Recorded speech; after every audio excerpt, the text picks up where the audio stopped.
for a young man who was brutally killed at a house party in Las Cruces back in July of 2020. For allegedly shooting, pulled out a gun and shot Ortiz twice. Mawu Ekon Revels was found guilty last February. Welcome to today's true crime story, where we delve deep into the case of Mawu Ekon Revels, who was found guilty of felony murder, aggravated assault with a deadly weapon, and several other charges following the death of Nicodemus Nico Gonzales at a house party in Las Cruces, New Mexico in July 2021.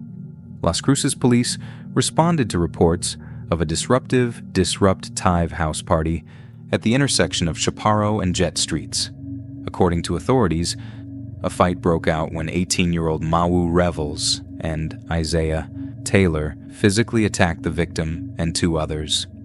I really don't. I never said you had to shoot somebody. All I said was you had the gun. I didn't say you shot anybody. Yeah, but still, if you have a gun, you're gonna shoot someone. That's the intent for a gun, is to shoot. No, sir. I have plenty of guns. I don't shoot people with them. Just because we carry the gun doesn't mean you can shoot somebody. Makes sense? It's self-defense. It's a tool that you use as defense if you own one. If you own someone. I've never. I got you.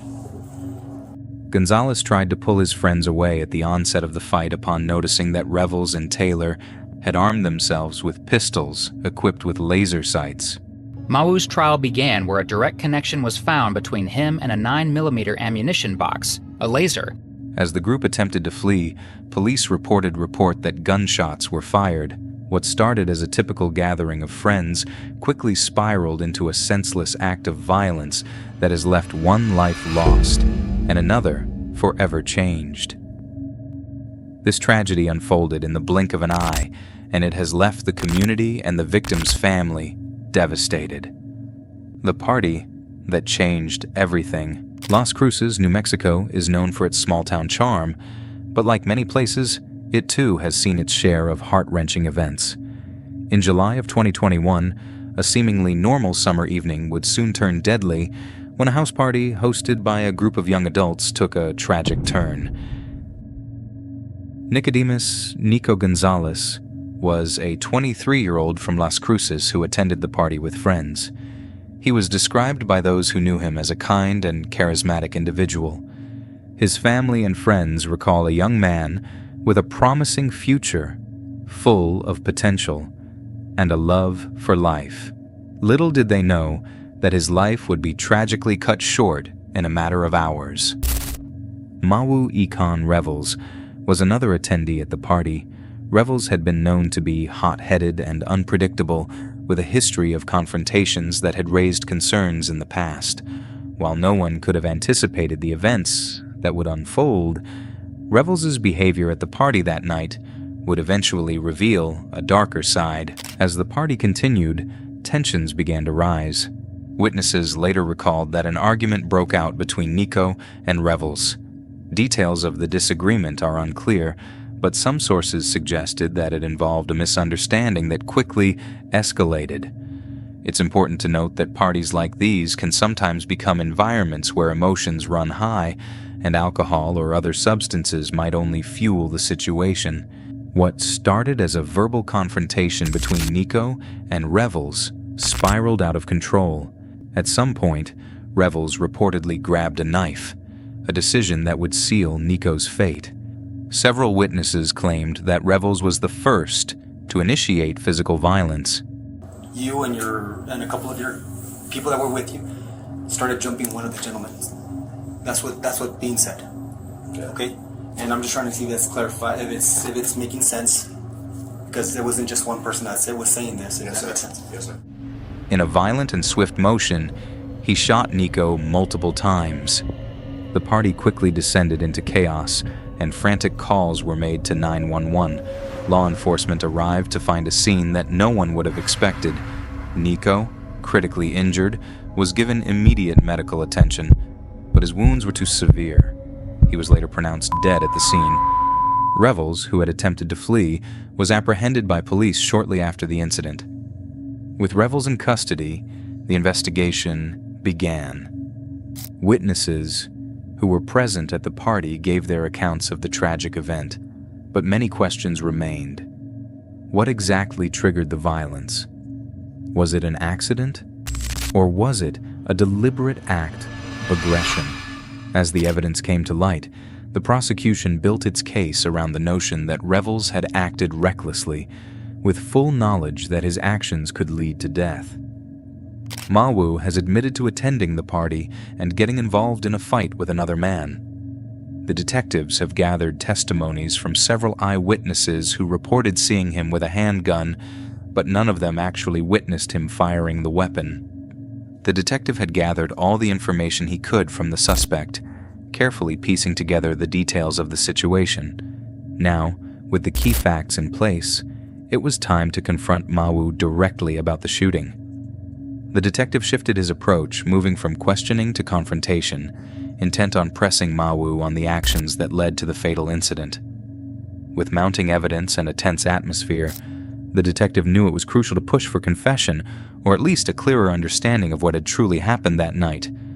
The suspect insisted that he has never touched a gun in his life, but one of the detectives quickly challenged his claim. What kind of have you ever seen guns or handled guns? Like no, yeah. Do you know like what guns look like or? I never handled a gun. No. The detective pointed out that Mawu had several social media accounts, all of which featured photos of him holding various firearms, contradicting his statement. The detective tried to bluff Mawu by suggesting that he might have been captured on surveillance cameras. With a calm but firm tone, the detective hinted that evidence from nearby cameras could place Mawu at the scene, hoping to make him feel cornered. There's a couple of videos that were out too. There's there's Ring cameras now everywhere. Yes, sir. So there's Ring cameras, and even some of the people that were at the party specifically named you that you had a gun, and that your cousin and that Isaiah had a gun. All right. The detective hinted that evidence from nearby cameras could place Mawu at the scene, hoping to make him feel cornered. Mawu thinks he is only being questioned about a weapon being fired at a party. What he doesn't realize is that the other man he shot ran into a neighbor's yard, where he later died from his gunshot wounds. The detective was about to tell Mawu that he was under investigation for murder, but he decided to hold off for a few moments. He recognized that this could cause Mawu to stop cooperating, and the detective wanted to keep him talking a bit longer before revealing the seriousness of the situation. By waiting, he hoped to gather more information and maintain control over the interrogation. The detective informed Mawu that his clothing would be analyzed for gunpowder residue, a standard procedure in cases like this. Upon hearing this, Mawu visibly tensed up, his demeanor shifting as he became noticeably nervous. His initial account, where he claimed he had run to his car and only heard the shots from a distance, quickly began to change. Now, Mawu insisted that he had actually heard the gunfire while still in the crowd, right in the midst of the chaos. The shift in his story was telling, his growing anxiety clearly influenced by the weight of the detective's statement and the mounting evidence against him. At the start of the interrogation, Mawu Ekon Revels was hesitant to cooperate with the detectives. Can you tell me that guy's name? Who? The one that started the fight? I don't know who started the fight. Or who's the one that started the argument? I don't know who started the argument. Did you guys, did your friend, the one that started arguing with that other guy, did he get kicked out of the party? No, like I said, I don't know who started the argument. Oh, okay. I'm getting I'm just chilling. I just get. When asked for the names of his friends and girlfriend who might have been involved in the incident, he flatly refused to provide any information. The detectives, aware of the gravity of the situation, continued to press him, and as the tension in the room escalated, they informed Mawu that, based on the evidence and his refusal to cooperate, he was facing serious charges and would soon be heading to jail. It was at that moment, when the reality of his impending fate set in, that Mawu's resolve cracked. He quickly relented, giving up the names of his friends and girlfriend, likely hoping that his cooperation might lead to some leniency in his case. His sudden shift in demeanor was a clear sign of how the pressure of the interrogation had begun to take its toll on him. investigators uncovered crucial forensic evidence, including packaging for a laser sight, which was found at the scene, and shell casings that matched the firearms allegedly used in the shooting. This physical evidence helped solidify the connection between Revels and the crime, reinforcing the claims made by the witnesses and ultimately contributing to his conviction.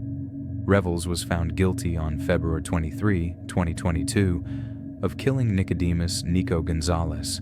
The case went to trial. Mawu Revels faced charges of felony murder, aggravated assault with a deadly weapon, and several lesser charges.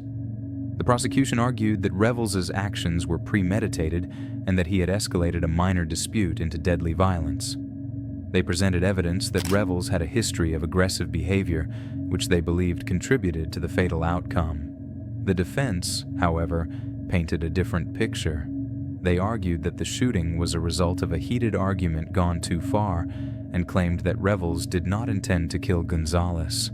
They suggested that the confrontation had escalated in a way that was out of Revels' control and that the death was a tragic accident rather than an intentional murder.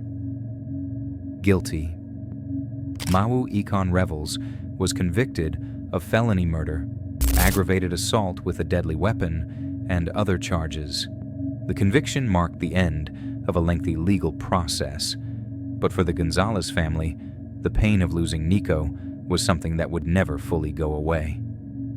Nicodemus Gonzales' family and friends continue to mourn his loss, and their grief is compounded by the reality that his death could have been prevented. The memory of Nico, a young man who had so much to give, now serves as a painful reminder of the dangers of uncontrolled anger and the irreversible consequences of violent actions. While the legal system has delivered its verdict, the loss of Nico Gonzales reverberates far beyond the courtroom.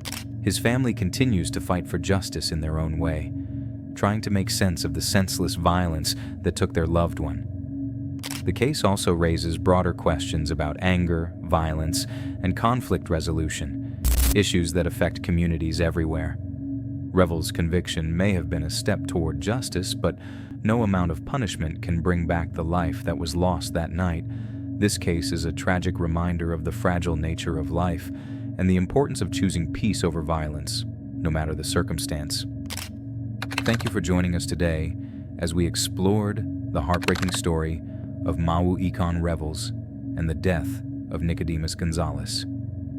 If you have thoughts or reflections on this case, please feel free to share them in the comments below.